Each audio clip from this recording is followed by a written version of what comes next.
On a chilly evening in the city, billionaire entrepreneur Richard Halley sat down at one of the most exclusive rooftop restaurants.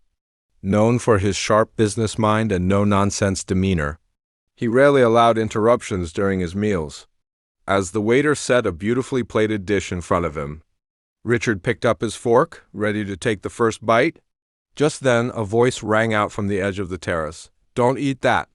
Everyone turned, shocked to see a frail, ragged girl standing by the railing. Her clothes were tattered, her hair unkempt, and she clearly didn't belong in a place like this.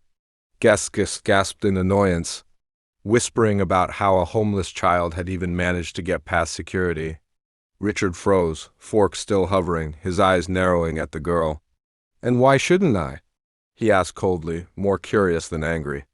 The girl, trembling but determined, pointed to the dish and whispered, "Because it's poisoned."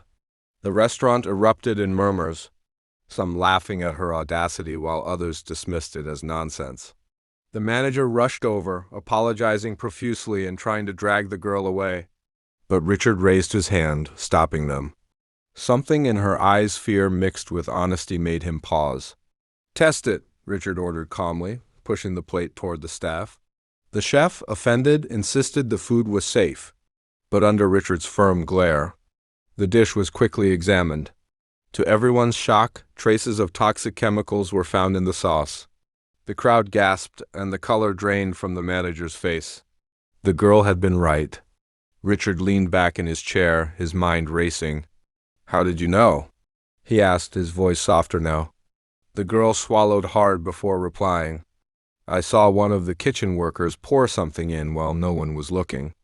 I've been hiding behind the dumpsters for days, and I've learned to notice things people ignore." Her words hit Richard like a stone.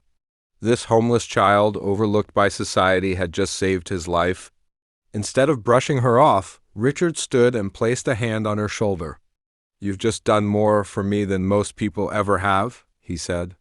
Turning to the staff, he demanded that the worker be found and arrested. As security scrambled, Richard made another decision. He wouldn't let the girl return to the streets. That night he offered her food, shelter, and the promise of a better future. And as they left the restaurant together, the billionaire realized that sometimes the greatest wisdom comes from the most unexpected voices.